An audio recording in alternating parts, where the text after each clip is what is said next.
Capabilities are classified, but if anybody in the world can reach anything on God's green earth, it's the United States military, the most powerful military in the world. It's all about options and trade-offs. They try to commence development again of a nuclear warhead. Part of the reason President Trump had to have the courage to do what he did after Midnight Hammer is that they didn't give up their ambitions even though their nuclear sites had been obliterated. So this is a regime hell-bent on nuclear ambitions, and Guys, President Trump's been willing to go after answers. We need straight answers. Welcome back to the channel. Today we are diving deep into a masterclass in legislative oversight straight from the Senate floor. When it comes to national security, accountability isn't just an option, it is the baseline. We recently watched Senator John Kennedy take the floor during a high-stakes Senate hearing with Defense Secretary Pete Hegseth and military leadership. And let me tell you, Senator Kennedy did not mince words. He came prepared with the exact kind of sharp, direct, and uncompromising questioning that American taxpayers expect from a strong conservative voice. The topic: the escalating threat of Iran's nuclear program and the strategic readiness of our armed forces. If you appreciate leaders who demand straight talk instead of diplomatic dodgeball, hit that thumbs up button right now. Let's break down exactly what went down in that hearing room. Senator Kennedy.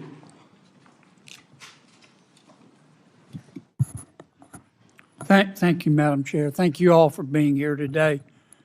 General, in the war between Russia and Ukraine, who do we want to win? Sir, I want Ukraine to win. Is Russia America's friend? I'm sorry, sir, I couldn't quite hear your question. Is Russia America's friend?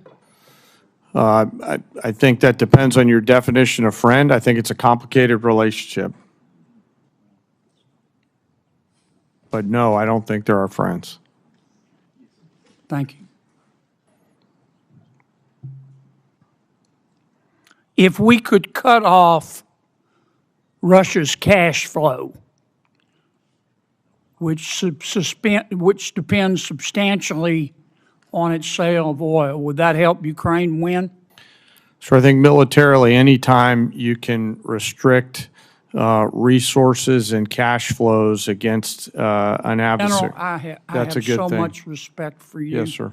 But I have so little time. Yes, sir. I'll try to be Just briefer. Give me succinct answers. Yes, sir. It would assist a. Would help, wouldn't yes, sir. Yes, sir. Okay. If we could stop people, entities, and countries from buying Russia's oil, that would help cut off its cash flow, wouldn't it? Yes, sir. We have a bill to do that, as I'm sure you're aware. We have the votes today to pass it, overwhelmingly. I also have enormous respect and admiration for our majority leader, Senator Thune. But I hope everybody on this panel will today contact Senator Thune and ask him to bring that bill to the floor. We should vote on it at a minimum of next week. Some of my colleagues, General, want America to just stop in Iran. End the blockade, bring all of our warriors home. What would be the consequences of that, in your estimation? Sir, I think termination criteria is always a political decision. However, I assess that Iran will continue to be a challenge moving forward. So we have to be thoughtful Will about they that. put tolls on the strait? I don't know, sir. That's a decision that's a hypothetical and will depend on what happens It's not in the future. hypothetical. We've got a blockade to stop them. We do, sir. That's General, putting I want you economic to look me pressure in on the eye. Iran. I'm not asking you for, I'm not trying to get you in trouble. I know your advice to the president is private, but this is serious as 4 heart attacks and a stroke. Now, what happens if we come home and end the blockade to the world? Sir, Iran has the potential to continue to be a threat, and we will need to prepare military Will they options to toll do the that. strait? Sir, that's a hypothetical question, and I don't know the answer to that. Oh, it's not hypothetical. We come home, it's not going to be hypothetical. You know that, General, and I do too. And I appreciate your discretion, but we're down to it. We need some hard answers and some straight talk. What'll happen, Pete? Senator, I would agree with the chairman, but the likely outcome is they would try to impose their will on the waterways in ways that Would they the toll world it? would not like. Call it a toll, call it a fee, call it an exchange, call it control. They would do something that they would try to hold it at issue. Yes, sir. Would they try to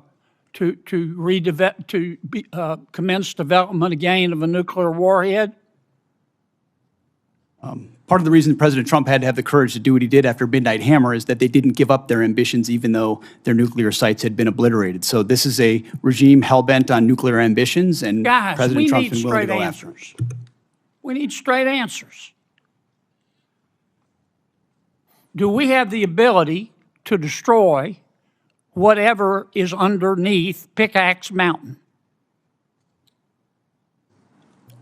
Senator, a lot of our capabilities are classified, but if anybody in the world can reach anything on God's green earth, it's the United States military, the most powerful military in the world. It's all about options and trade-offs. All right. I'm going to take a little extra time because others got it, Madam Chair. I won't abuse it. Secretary, are shrimpers farmers? Absolutely, yes. There are farmers of the sea. Are oyster harvesters farmers? Yes. In this USDA, They yes. having to compete with other countries who grow oysters and shrimp in a ditch and shoot them full of antibiotics? 100% yes. And if you eat too much of that foreign shrimp and oysters, you'll grow an extra ear, won't you? I'm not sure about that, but I know it is not good. And I also know we Why import aren't we 90% of our inspecting shrimp. the shrimp and the oysters from abroad? Well, it goes much larger than that. Why are we importing so much from abroad, which goes to the president's trade agenda? I'm in big trouble. Yes, you are. Guys, look, we need straight answers now. We're down to it. Senator Merkley. Thank you, Madam Chair and Secretary Rollins. I appreciate your partnership on addressing several issues in Oregon, and I sent you information about a couple others, and you responded. Appreciate it. We'll follow up on the research service. We'll follow up on the concern about in-kind contributions serving as a match. But I particularly need your help on the fire funding. And I know you've indicated how important that is. Where we stand now is that the Senate seems hamstrung, that they're seeking to have OMB give them a number on that. Various sources say the number is probably about $5 billion. I don't really care if it's 4.5 or 5 or 5.5. The point is that folks here, senators, are asking for a number from OMB in order to go forward. And when we're looking at the fires right now in my home state's the epicenter of the highest risk in the country. So can we get your help to get that number and move this process? Yes, absolutely. It is of paramount importance, especially in the middle of fire season right now. Thank you so much. Thank you. And Chairman Kane, I think there was a sense that the President expressed at the start of the war that the U.S. military power was overwhelming and would likely produce unconditional surrender quickly by Iran. And that obviously hasn't happened. Was it your opinion as well? Did you feel like our military force could produce an unconditional surrender in quick order? Sir, I won't, with due respect, I won't share my private advice to the President. What I will assure you and the American people is I always speak truth to power and offer an accurate assessment of what my assessment is of both our readiness, the plans and activities that might be undertaken, the associated risks, and the secondary and tertiary considerations that go with those opinions or options. Thank you. So you feel like the various risks, that the Iran would could possibly close the strait, even despite the destruction of their navy, that the possibility of assassinating their political leaders and their military leaders could produce a strengthened hardline and weaken the reformers, that Iran would have the ability to sustain its ability to attack sites throughout the Middle East, that the initial requirements of the war could surely deplete our basically high-end standoff munitions, that this could affect our relations with our allies. All those were factors well considered in this decision to go to war? Sir, as I said, I won't opine on or share my private advice to the Yeah, President. I'm not asking about your Vice President. I'm asking you, did you understand these issues, or have these become revelations as the wars unfolded? Sir, my job is to understand all of the considerations that go into the carefully considered use of military power. Let me ask you this then. yes, sir. I understand why you don't want to respond, but these are all massive risks that seem to be poorly weighed in the beginning of this misadventure. Currently, there are reports that we have hit the Bonji desalination plant that provides water to about 20 villages or about 10,000 people, and we also damaged the desalination plant at Keshem Island. Were these deliberate targets by the United States? Sir, I'm not aware of those as being particular targets, nor am I aware of those reports, and I'll have to go back and get back to you on that. If you could, I'd appreciate that. You are aware that infrastructure that civilians rely on to survive is not generally considered legitimate military targets?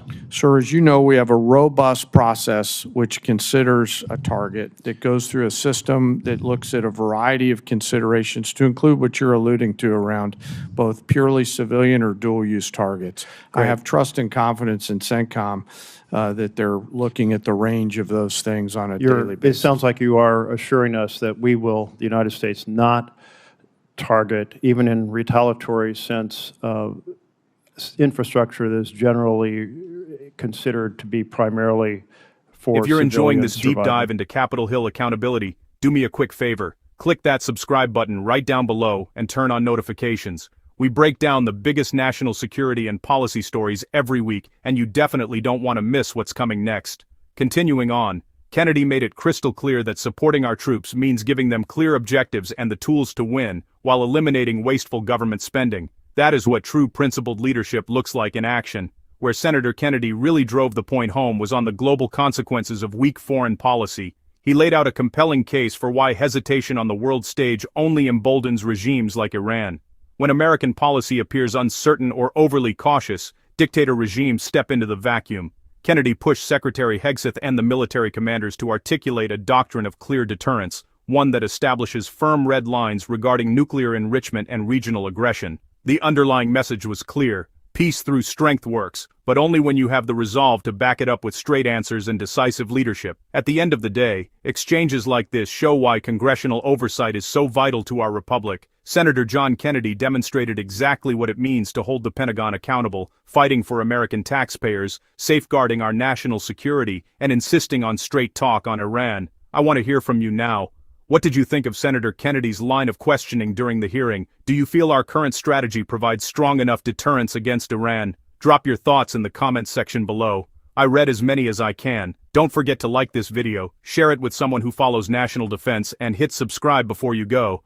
Thanks for watching, and I'll see you in the next one.